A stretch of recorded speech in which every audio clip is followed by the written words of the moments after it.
Right, so here we go. Here's your lovely new motorhome. I'll be doing your handover today. I'll literally talk you through all the features externally on the van, and then we'll pop inside. I'll talk through all the features inside. If you have got any questions at any time, please feel free to stop me. The main aim today is I'm not going to make you an expert in using your van today, but I want to give you enough of the basic knowledge so you can go out and you can start enjoying yourselves in it. Okay. Okay. Yep. So first thing I'll show you, I'll just open up the bonnet. The bonnet catch is just on the inside of the passenger door here. Just up the side of your pillar here. It is very nicely clearly labelled. So, main things to show you underneath the bonnet, it's obviously just a standard vehicle engine on the front. Obviously it's had a full service and everything. Main thing to show you is obviously with modern vehicles now the batteries are all hidden away. Yeah. So for your vehicle battery, the positive terminal is this one underneath here. So if you do ever happen to flatten your battery down, we more recommend using a trickle charger, you know, one of the plug-in chargers, rather than jump starting it. Okay. But if you ever did need to, that is obviously how you'll jump start it. So this is your positive terminal. For your negative, you can use any of the screw bits just to connect the circuit. Okay. Okay. Yeah. Other than that, underneath the front, obviously the main thing to show you is your washer bottles here and your dipsticks just down the front here to check your oil and everything. As I say, so it's all been fully serviced and everything for you, but this is just the general vehicle care that you need to, the routine that you need to get into. So that's how the cam change. I wouldn't know exactly what it is, but if you ask... yeah, no, it says on there, 40, 11, 16. There you go then, perfect, see that better. So we'll move on round to the side.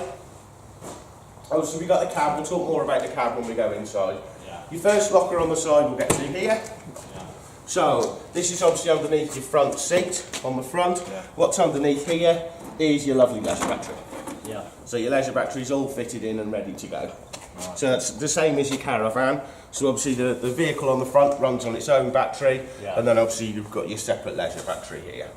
Okay. And obviously there is room in there if you did want to add a secondary battery, so you can run off the two. But it all depends on how much sort of wild camping, as I'd call it, that you're planning on doing. So obviously if you're on sites with the electrical hookup, same as your caravan, it'll recharge it constantly. But obviously if you're going wild camping and you're off-grid as such, you've got no electrics, you can fit a secondary leisure battery inside there. So obviously you can have twice the amount of power, so your batteries will last twice as long. So next one down, water inlet. So different to your caravan, where obviously you'd have an Akerol externally, you've got an onboard water tank on here. They're normally about a 60-70 litre tank. So what you tend to do is when you pull up on the site, fill it up when you get there. You are fine to travel with some water in it, so say if you want to stop for a cup of tea or something on the way, but we wouldn't recommend really travelling with a full tank of water. Only it's not for safety reasons as such, it's more just for the fuel consumption of the vehicle, because obviously it's extra weight that you're carrying. But obviously if you're going somewhere and you think the water's a bit iffy or things, you can pre-fill it up as such before you get there. So next one down, obviously got your lovely gas locker. So all I need to know off you folks today is what gas you run off. Colour. Of the red bottles? Or the blue? Blue, perfect. Are they the ones that have got the connector on the top, or do you screw it straight on? No, it's a connector. It's a push on twist. Yeah, the connector that pops on. It's not the red... All it is that the vehicles don't come with gas pipes, but I will fit you a gas pipe today for you, so I'll put your pigtail on. This is just my demonstration pipe for showing you the purposes. Main difference between your caravan and this is it has got a crash sensor inside. So what this is for is if you've ever left, say you leave your gas bottles on, and if you happen to have an accident, that valve will pop out and isolate all your gas system. So there's no chance of it being a factor in an accident as such. So all it is once you've switched your gas on, you need to just hold this button down just for a couple of seconds. And all that does is activate that gas pipe as such, it opens the valve up. But what you can find is even just driving down the road, if you've hit a good pothole, because obviously our roads are nice and smooth, you don't hit them very often, but if you do, what you'll need to do is just hold that button down. So if you're ever switching your gas on and nothing's coming through, 9 out of 10 times it's the fact you just need to hold that button down. Okay. That's lovely, So, move on down. Obviously got your 240 hookup here. So that's really nice and simple. All it is once you pulled it out, this will sit back inside here, so the lid can close when you're in transit. Obviously when you want to use it, all you simply do is just pull the bottom right out and push your pipe. Your tap on, pipe, tap. I'll try third time. Your plug on the end. The next thing in here, you have got an external satellite feed here. what it is all it is it's set up for, I know it's still set up for satellite, I thought it was set up for aerial, but this can be a dual use. So you can either run a TV aerial to it or a satellite feed to it. So what you find on some of the sites now, you'll have a feed off your post where you plug in. So you can run your cable straight from here to your post, and then I'll show you where it comes out inside of the van. So there's no running cables through windows or anything like that. Okay. So is there an internal aerial? Yeah, there's an internal aerial as well. Yeah, what all that is just for an external feed. As I say, we're all a bit of a TV mad nation now. We all like TV. It's not a holiday until you can watch TV. So all this is so you can run to an external point and it goes into the van, so you're not running any cables through the windows. That's right. Okay. So next one down. Obviously you've got your lovely toilet cassette. So it is just the standard, same cassette as what you used to before, but it is a lovely trolley dolly one. Oh, so you can... you can empty it. You're alright, that's a man's job. So, cassette, all it is, just simply slides in and it's just a handle that locks it in place there. Now, I don't know if you had a flush tank on your previous... Yes, So all this one is the flush comes out of your freshwater tank. Right, okay. So that you obviously you don't need any of the pink liquid or anything. All you simply need is the blue liquid for the bottom. Okay. So for draining down for winter, we just drain the main tanks? Yeah, just drain the main tank down, then all you need to do is just simply come to the button on your top and just flush that toilet until the water stops circulating. Okay, happy with that? Lovely. Can I just ask you on this? Yes. You keep showing me a face and a... Just... Is that anything? No, I think it's just when we're moving around and things, that's all it is. It's quite a high-tech camera, to be honest. But. So, move on round the back. Obviously, we've got your lovely bike rack, which is on. And then obviously you have got some ladders, so you can, you have got access to the roof if you did want to climb up there and such. Do a bit of sunbathing. Funnily enough, asked my colleague yesterday, I said, well, what is the purpose of the ladders? And that's exactly what he said for sunbathing at the top. But it's all, for some people, we'll put it, again, a satellite dish on the top or anything along them lines as well. So, no, but the option's there if you want it. Okay. So, mosey on round to this side. So then we've got an external 240 socket. So if you want any power or anything externally, you've got your socket there. This is obviously the big cupboard underneath your bed. So it's a dual access. Obviously you can access it internally by lifting the bed, or obviously you can access it this side as well. So it is it's a good cubby hole as such in there. I will just show you while we're here. So this is your combi boiler at the side up here. So it's a combi boiler, it runs, obviously does your heating as well as your hot water, it's all integrated in the same thing. And your drain off tap is inside there, but it's probably easier for me to show you that internally. Okay. With the cupboard, it did catch us out yesterday because we were trying to push the button in the middle. It's not, it's just two poppers either end, and the middle one is just simply a lock. So it just turns around so it locks around in place. Okay. So, next bit down, got your Truma vent here. So as I say, this is your vent for your combi boiler. It will run on gas, electric, or gas and electric at the same time, but there's no covers to remove or anything. Literally that vent just sits there and does its job. Okay. So obviously next down, got your lovely fridge vents. No different than our fridges at home. Heat is exchanged out the back of it. All it is we don't walk around the back of our fridges at home, so you don't quite realise how much heat is exchanged out the back of it, but it's no different. And then obviously round to this side. Oh, sorry, I missed that one. External barbecue point. Oh, right. So obviously this runs off your gas bottles inside there. So all you need to do is you push the fitting in there, turn it round, and that will activate the gas here. So if you want to run a gas burner or a gas barbecue or anything externally, you can run it on the outside. Okay. So last thing is your filler cap. So your filler cap's just on this side. It is diesel. Yeah. Sadly, it doesn't run on fresh air. It'd be nice if I wish my car would run on fresh air. For your diesel, we have topped it up for you, so there is a good bit of fuel to get you started off as well. So we'll get you going. And last but not least is your lovely awning.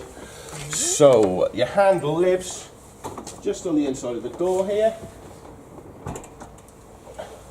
So it has got a lovely home for it. And I will open it up as far as I can. Obviously all it is, hooks in the end here, so we can get it in. And then just simply turn your handle and put it away. We never had a look at that, did we? Or we had Nah. a look at it. So I'll open it up as far as I can. There we go. So you've got your lovely awning. It's nice Now- and easy, isn't it? Yeah, really nice and simple. All it is then the feet just swing out from the inside. And it just pulls out on the bottom corner here. You see this? Come on.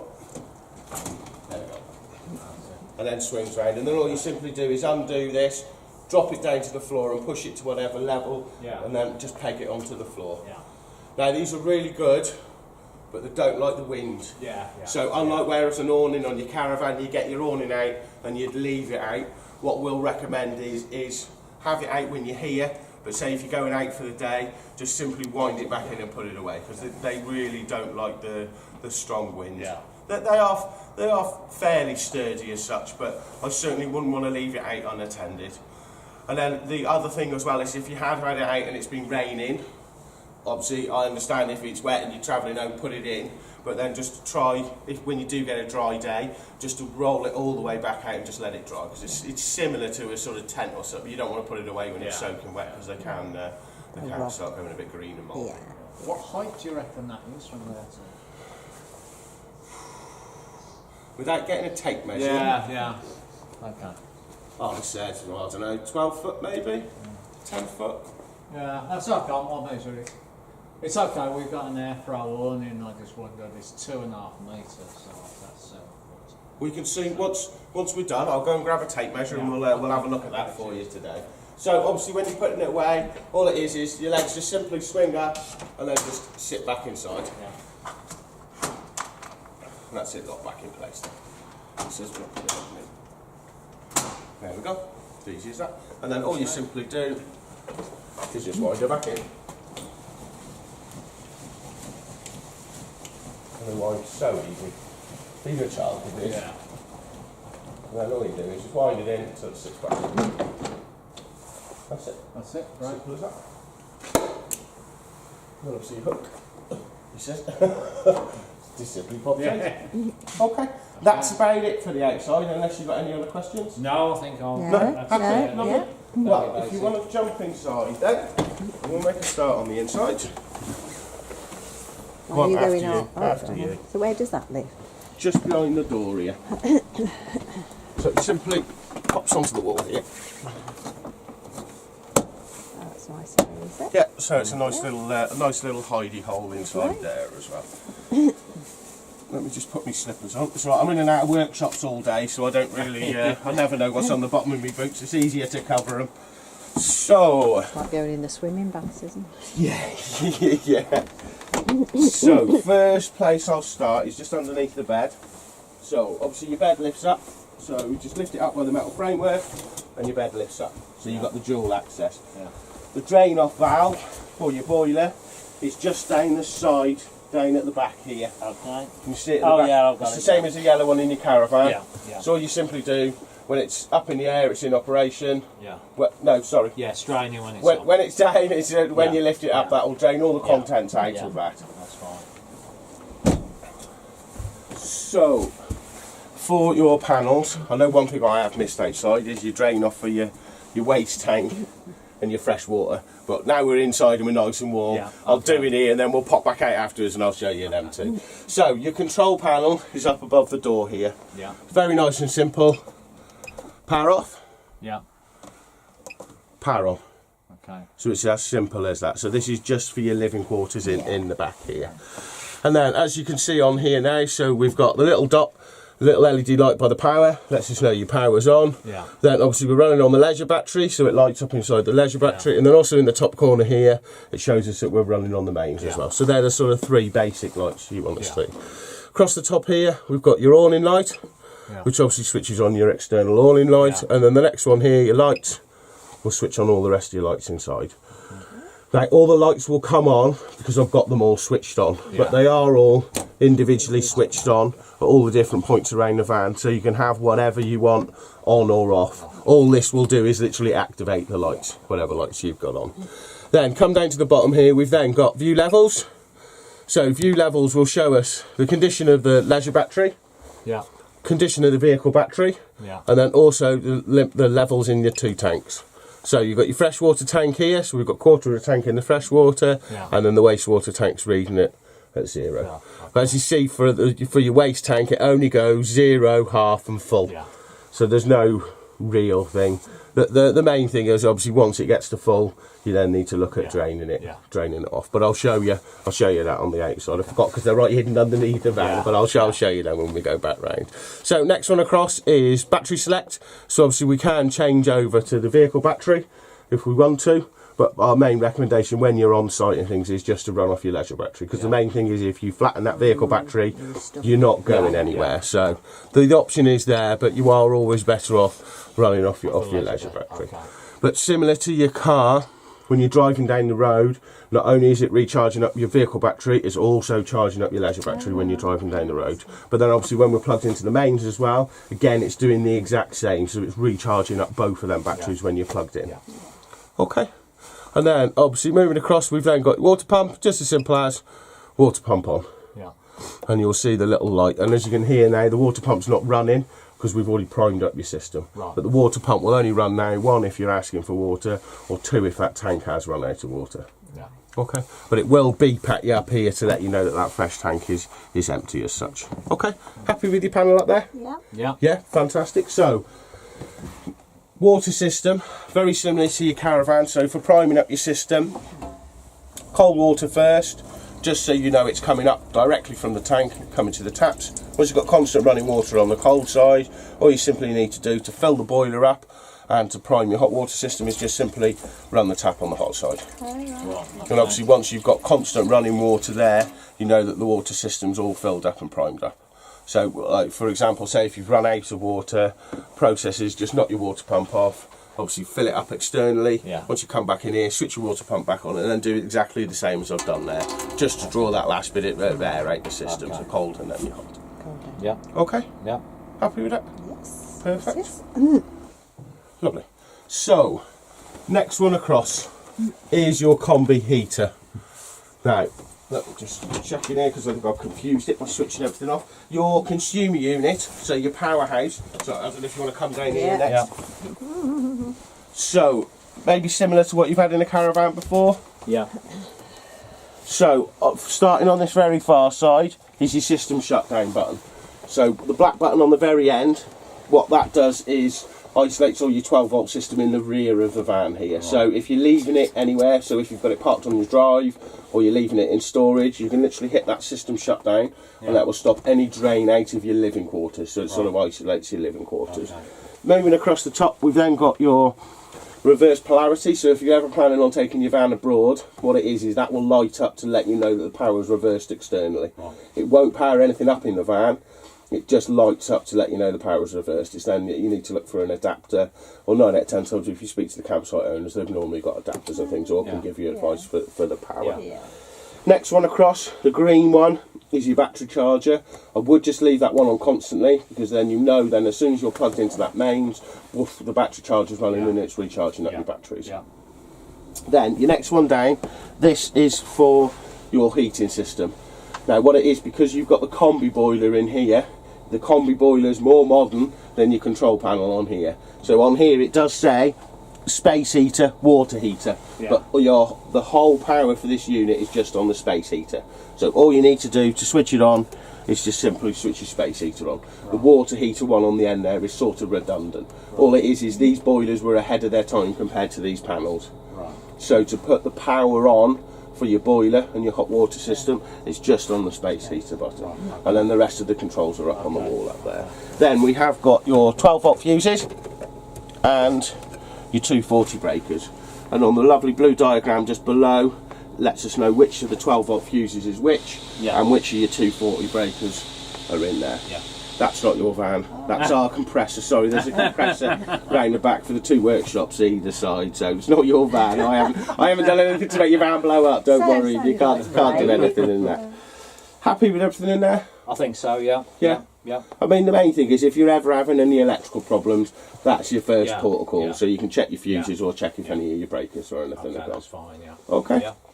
Lovely. So I'll now come to your panel above the door again. So these are your heating controls now. So as I say, this just literally sends power to the unit, but you're switching it on and off from up the top up here. So, what the two different dials are here. This side is your power select, and this is the functions for your boiler. So, I'll start at the top up here. So, the very top one, the two little squiggly lines, is 2 kilowatts on the electric. Right. The one squiggly line is 1 kilowatts of electric. The next one down with just the gas flame is the system just running on gas. And then you've got, next one down is 1 kilowatts of electric and gas at the same time. Right. And then the very bottom one is sort of your maximum power output, is your 2 kilowatts of electric and your gas running at the same time. So if you're hooking off of a night, yeah. so if you've got an electric hookup, you would just go on to 2 kilowatts of... Yeah, it's up to you how you use it as such. All it is obviously the 2 kilowatts of electric and the gas is the maximum power output or the maximum power you can send to that unit. Yeah. And all it is the more power you send to it, the faster it'll heat up. So your boiler and obviously your heating system will operate perfectly fine on 1 kilowatts of electric. Yeah. But all it is it will take a lot longer to get up to temperature. Where obviously the more power you send to it, the faster things will heat up. So have a play with it and run it at the level that you feel you're comfortable in here as such. There isn't a right or a wrong way as such. It's all on hot. You know how some people, you walk in some people's houses, you can't breathe. You walk into other people's houses, you want to put your jumper back on. So it's all to yourself. So, as I say, power select on this side. Now this one is the functions of your boiler, and all it is the grey collar turns on the outside. So at the top here is your hot water. So all it's doing now at the 60 degrees, all that is doing is just heating your hot water up to 60 degrees. The next one down, 40 degrees, is just, again, it's just heating up your hot water. Obviously the middle one with the 0 is off. First one down with the gas is just central heating. Even though it's a flame, it's not gas as such, it's your heating system. So that's just operating on heat. For your heating, if you notice, the lovely little green number 5's lit up, that's the temperature then. So the black wheel on the very inside adjusts your temperature.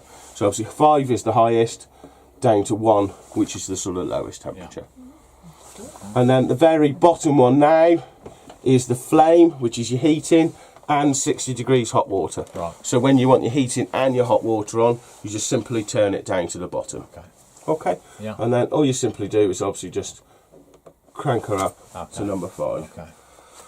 So left one is your power source, and the right one is where you want the power to go. Your function, your function for it as such.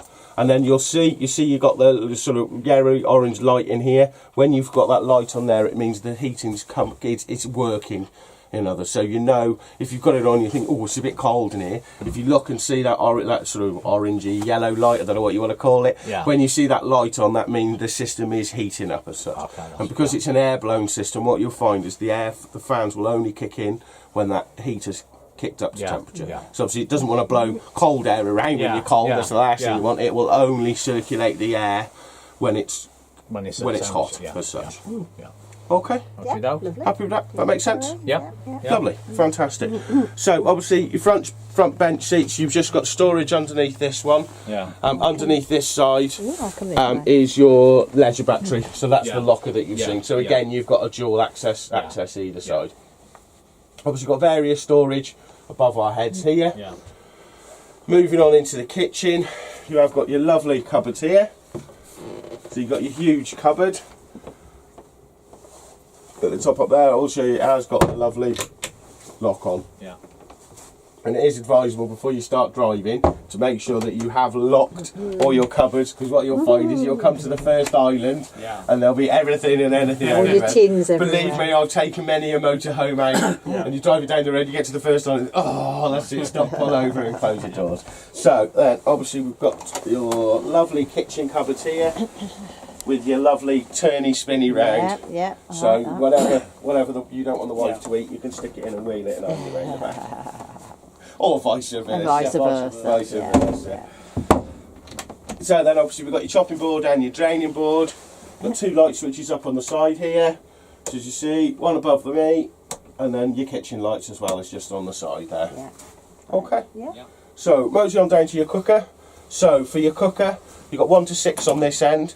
This just relates to your electric ring at the back there. Right, okay. And obviously the electric ring will only run off the mains power. Yeah. It doesn't work off the 12 volt system. If it did, it would probably flatten your battery in about 3 seconds, I'd have thought. Yeah.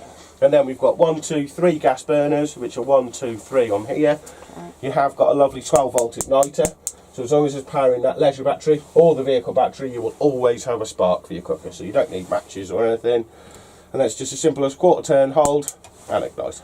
So 1, 2, and 3. Lovely. Simple as that. Yeah. So that's your 3 gas burners. Yeah. Then obviously below we've got grill pan and handle. Grill is just this one here. Again, quarter turn, hold, and ignite. Yeah. So that's your lovely grill on. And then below it, I wish my oven was clean at home. Obviously there's your oven there. Again, quarter turn, hold, and ignite. And that's your oven on as well. Yeah, Okay. that's nice and quick. Yeah. Our caravan takes ages at the moment, doesn't it? The thing is, I have already primed it. It's the same as your caravan. Once you've had it off, you It will need take to. a while, Yeah. yeah. It can take a while just for it to pull Yeah. through. Look, you're talking 10, 20 seconds by the time. Yeah. Once you've got gas through to one burner, that's it. It's virtually primed up your whole van for you. Now below us here, in the bottom there is a couple of gas shut-off valves. Yeah. They are labelled up on the cupboard there, what colour is which. There is also a plug socket in the back of there, which relates to your electric ring on the top here. So if you're ever putting your electric ring on, 9 out of 10 times, you've caught the plug with a pot or a pan or something that you've chucked underneath there. So if that's ever not working, that's your first port of call as such. Yeah. Okay, so as I say, a couple of your gas valves, shut-off valves underneath there. There is also a couple more underneath here. All right. So there's 2 there Yeah. and 2 underneath here. Yeah. As I say, they are all labelled up so you know which is which. Our main advice though, if you do ever smell gas in here, is just to switch your bottles off. Okay, the shut-off valves are more there for an engineer if they ever want to remove your boiler or your fridge or your cooker or anything along that lines. Yeah. Okay, Yeah. so I'll do your fridge next. Now this is a good one because I have got your fridge running on gas at the minute, Okay. but the gas has gone out because I've switched everything off. So all it is when you see the blue flashing light at the front here, Yeah. that means that something's not right. All right. Okay. So as you can see, I'm on gas here. Yeah. And this is flashing, so it's letting me know the gas hasn't lighted. To relight your gas, all you simply do, switch the fridge off, leave it a few seconds, and switch it back on.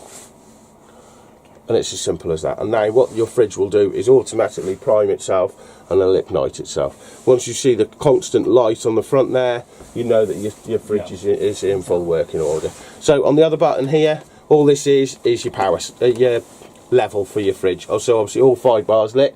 Is the coldest temperature down to obviously 1, which is the sort of highest temperature, if that makes any Just keep sense. pressing it as Yeah, so you want. just keep pressing it to whatever you want. Yeah. Again, have a play with it and say how you like it. Again, some people like their fridges colder than others. Depends how cold you like your Chablis in there, really. Prosecco. So that just runs purely on gas. No. Oh, So your sorry. power selects on this side. So as you see, the gas has failed again. Let me just switch it off.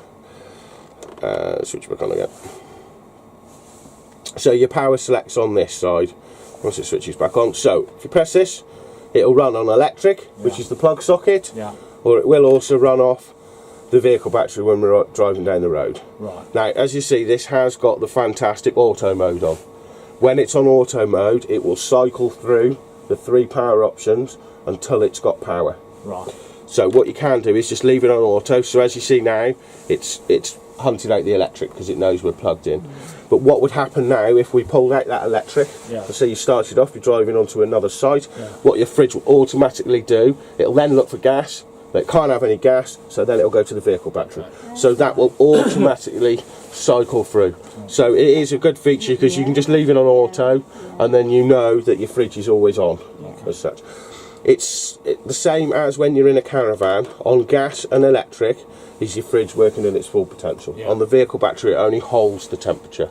So you're fine to travel with items in your fridge, but Yeah. always get your fridge nice and cold first, either on the gas or the electric, and then simply change it over to the vehicle battery when you're driving down the road. Okay. Okay? Yep. And then obviously we've got your lovely freezer compartment in the top, Yeah. and then obviously your lovely large fridge below. Yes. Very good. So they are whopping, and as you feel, I haven't particularly had it on. We've probably had it. Well, I put it on about 9:15. Yeah. Right, so yeah. So just before you got here, so you can feel how cold it is. They are cracking little fridges. Things you don't think about actually like that when you travel, and I hadn't thought about